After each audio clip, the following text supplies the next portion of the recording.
The city was alive with whispers, though most people ignored them. Dark alleys twisted like veins through the crowded streets, hiding dangers beneath the dim glow of lanterns. Rain had fallen earlier, leaving the cobblestones slick and reflecting the scattered lights of windows that hid the rich and powerful from those who struggled below. Among the shadows moved Ilara, a young woman with a quiet strength and a heart that refused to look away from suffering.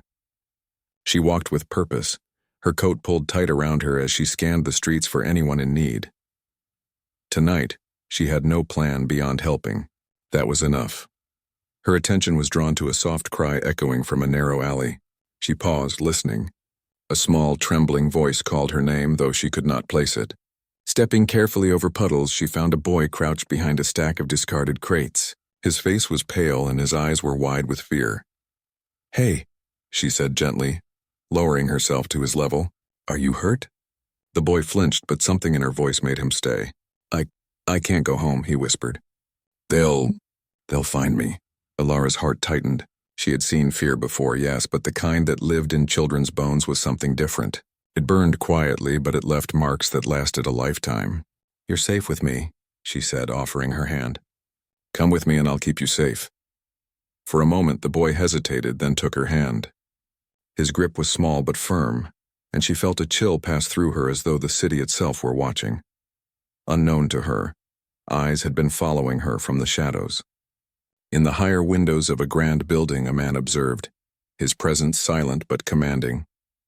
Dante Valeri, the head of the city's most feared family, leaned against the stone railing. His face was sharp, his eyes like polished obsidian reflecting the storm clouds above. Dante had seen many things in his life: betrayal, ambition, blood. But something about this woman stopped him. She moved through the streets not with fear but with quiet courage, and she had chosen to touch the life of a boy who, by his reckoning, belonged to forces far beyond her understanding. Ilara led the boy to a small inn she often stayed at when her charity work took her late into the city. Inside, the warmth and light were a comfort, a stark contrast to the chill and shadows outside. She gave him some food and a blanket, letting him eat in silence while she sat nearby, her mind turning over the questions she dared not ask aloud. "Who are you?" she asked gently. "My name is Luca," he said finally, glancing at her. They said if I left, the family would—" He swallowed hard. "They said I would die." Ilara felt a shiver. There was more to this boy than he could understand. "Tell me what happened, Luca," she urged softly. He spoke hesitantly, revealing scraps of a story filled with fear and mysterious threats. Something about his family, some old promise, and others who wanted him gone. Ilara's heart clenched tighter with every word. She did not know the full danger, but instinct told her that Luca's life was tangled in matters far bigger than her own safety. Meanwhile, Dante's gaze had not left the inn. The boy she had saved was the last of his family's bloodline, tied to a prophecy Dante had inherited but never fully understood. Every move Ilara made, every moment of courage she displayed, made the man realize that perhaps she was the one who could tip the scales of fate for his family. He stepped out of the shadows and into the street, his presence undeniable. The air seemed to shift, colder, heavier, as if the night itself recognized the weight of his power. Ilara noticed him immediately, her body tense, but she did not step back. "You have the boy," Dante said, his voice low, smooth, carrying authority and something softer that he did not intend to show. "Do you know who he is?" I just wanted to help," Ilara replied. Her voice was firm, though her pulse raced. "I didn't know he was anyone special." Dante studied her carefully. Most people would have fled. Most people would have begged or faltered. Not her. She had stepped into danger to protect a child, and in that act she had proven herself more valuable than anyone he had known in years. "He is more than special," Dante said. "He carries the future of my family, of my legacy, and I cannot protect him alone." Ilara frowned. "I don't work with men like you. I don't know what your world is." "Then perhaps it is time you learn," Dante said, his eyes unwavering. "Because if you refuse, he may not survive the night. And if you follow me, so might your heart." Ilara's chest tightened at his words, the weight of the choice pressing down on her. Her life had been simple until now. Help those who could not help themselves and avoid trouble. But the trouble had found her, or perhaps she had found it herself. Before she could answer, the inn's door burst open. Shadows moved with intent, figures cloaked in darkness, their faces hidden. They came for the boy. Ilara acted without thinking, grabbing a heavy lamp and swinging it at the nearest attacker. Chaos erupted. Dante was there in a heartbeat. With precise, controlled movements, he disarmed the threat, neutralizing danger before Ilara even realized the full extent of the attack. The intruders fled as quickly as they had arrived, leaving only a lingering sense of menace in the air. Ilara dropped to her knees beside Luca, her hands shaking as she checked him over. "Are you okay?" she whispered. He nodded weakly, eyes wide. He saved us," Luca said, glancing at Dante. Dante's gaze met Ilara's, and for a moment there was a silence filled with unspoken understanding. They were bound now, not by choice alone, but by circumstance and the fragile threads of fate that connected them all. "You don't understand yet," Dante said quietly, almost to himself. Then louder, "Tomorrow you will. And then you will decide. Will you help me protect him or leave and watch everything fall apart?" Ilara looked at the boy, his small hand gripping hers, and at Dante, whose presence filled the room with tension she could not name. Her heart ached with fear, but also with something else, something dangerous in its clarity. She realized that this night, this choice would change everything. The rain outside had slowed to a drizzle, but the city felt darker than ever. Shadows pooled in corners and every flicker of candlelight seemed alive. Luca drifted off to sleep under the blanket, trusting her completely, unaware of the larger storm that surrounded him. Ilara remained by his side, thinking of Dante's words. "Will you help me? Or watch everything fall apart?" The question echoed in her mind, heavy with consequence.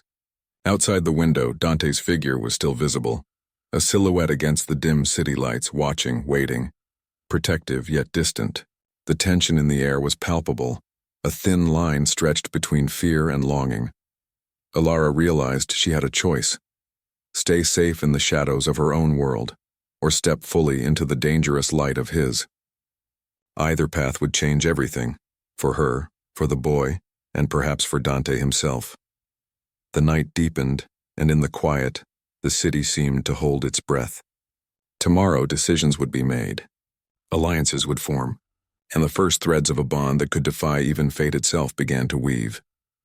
As she leaned back, exhaustion settling into her bones, her eyes met Dante's once more through the window. His gaze was steady, piercing, and impossible to ignore. He spoke, almost a whisper carried on the wind. "If you refuse me, the family dies. If you follow me, so might your heart." Ilara closed her eyes, the weight of that promise pressing down on her.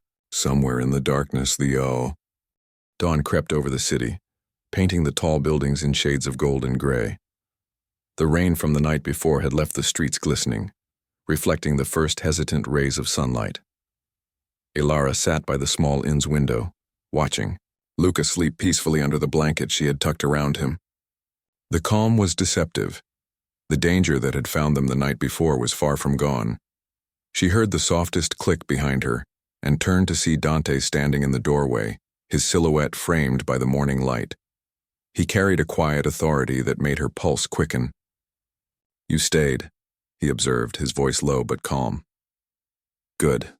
It means something." Ilara straightened. "I didn't run," she replied, her voice steady though her heart thudded in her chest. "I couldn't leave him alone." Dante stepped closer, his eyes scanning the boy before resting on her. There was admiration in them, tempered by a weight she could not fully understand.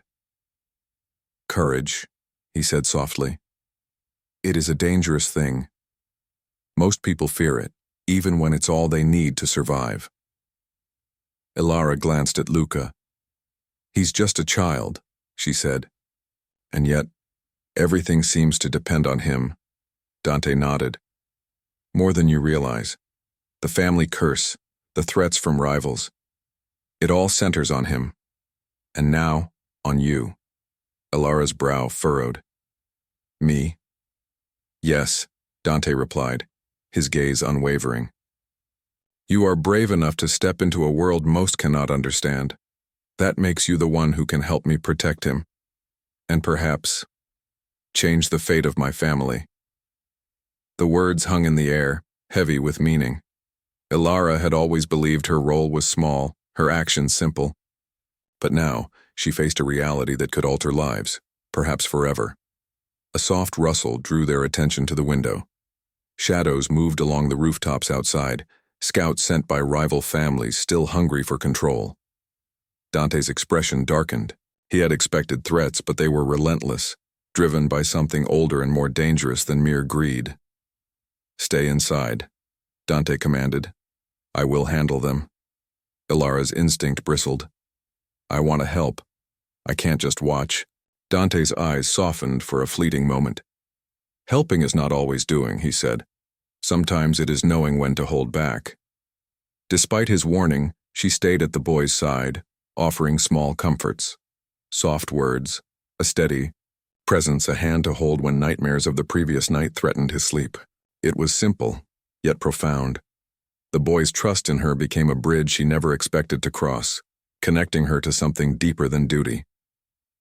Hope. By midday, Dante returned. His calm demeanor masked the exhaustion from his night's efforts.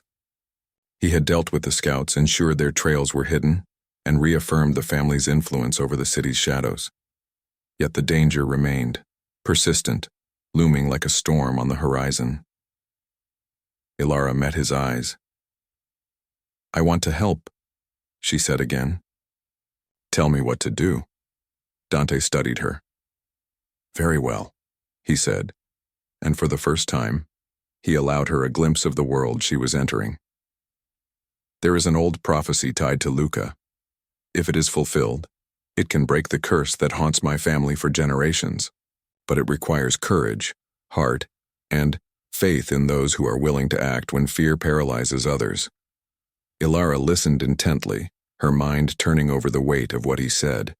She realized that her simple desire to help a child had placed her at the center of a story much larger than herself. It was dangerous, yes, but also extraordinary.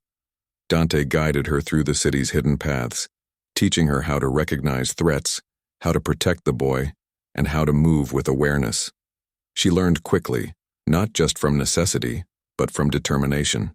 Each step they took together deepened the unspoken bond forming between them, a bond forged in shared responsibility and quiet admiration. As evening fell, they reached an old family estate, a grand structure of stone and shadow, where Dante's ancestors had lived. Inside, walls were lined with relics and symbols tied to the family's mystical legacy. Dante led Ilara and Luca to a small chamber at the heart of the estate. "This is where the ritual must be performed," he explained. "It is dangerous. It is precise. It demands trust." Ilara nodded. She understood the gravity, yet she did not hesitate. "Then we do it," she said. Together.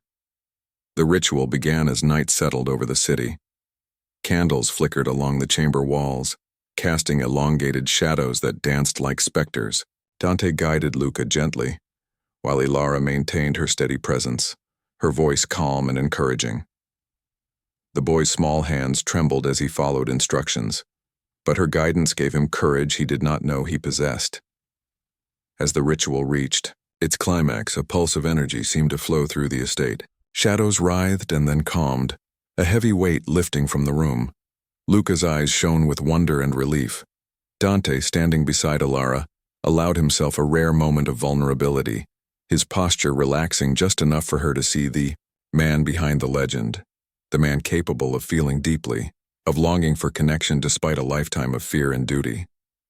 Ilara felt it too, the emotional weight of the night, the storm they had weathered, and the bond that had grown from trust and courage. She looked at Dante, and for a fleeting heartbeat, the world outside ceased to exist. Only the warmth of their shared purpose, the quiet resilience of a boy saved, and the possibility of something more lingered. The moment shattered as a distant shout echoed through the estate's halls. Rival factions had not given up. The threat was not fully gone. Dante instinctively moved to shield Luca, placing Ilara just behind him. The danger reminded them both that the night's victories were only part of the journey. Breathing heavily, Dante turned to her. "You were extraordinary," he said quietly. "I feared for you, yet you acted without hesitation. Most would not." Ilara's cheeks warmed, though she kept her expression calm. "I didn't act for you," she said. "I acted for him. For Luca. That's all that matters." Dante's lips curved into the faintest smile, but his eyes held something deeper: admiration, respect, and perhaps a flicker of longing. "You are remarkable," he said, voice low enough that only she could hear. "And yet, you may not understand what your presence means to me." The boy, sensing their connection, looked between them and smiled faintly. "Thank you," he said simply. "For saving me. For staying with me." Alara knelt beside him, brushing a damp strand of hair from his forehead. "You are stronger than you know," she whispered, "and you will always have someone to protect you." Dante watched them from across the room, the weight of his family's legacy heavy upon him. The ritual had succeeded, but the cost of vigilance remained. He knew the future would demand more courage, more sacrifice, and more trust. And he realized, with a clarity he had never allowed himself, that Alara had become central to all of it. The night drew on, quiet, but tense. Shadows from outside lingered, though no one dared enter the estate. Dante and Alara stood together at a balcony, overlooking the city that seemed to breathe beneath them. He spoke softly, almost to himself. "I have ruled with fear for so long," he said. "Yet it has protected nothing that matters. You have shown me another way, a way I cannot ignore." Alara's gaze met his, steady, filled with unspoken understanding. "We can protect him," she said, "but it will take both of us. No one can do it alone." Dante nodded, his hand brushing against hers, a silent acknowledgement of the bond they now shared. The city stretched out beneath them, full of danger and uncertainty, but also possibility. For a brief moment, it seemed as though time held its breath, honoring the courage of a woman who had only wanted to help a child, and a man who had discovered that love and loyalty could be stronger than any curse or threat. And as the night deepened, Dante whispered one final truth, heavy with promise and longing. "Stay with me, Alara, or lose me forever." Alara closed her eyes, the weight of choice pressing upon her. The boy she had saved slept soundly behind them, safe for now. The city waited, the shadows lingered, and the future was uncertain. But for the first time she felt a spark of something enduring. Courage, love, and hope, all intertwined in a world of darkness and light.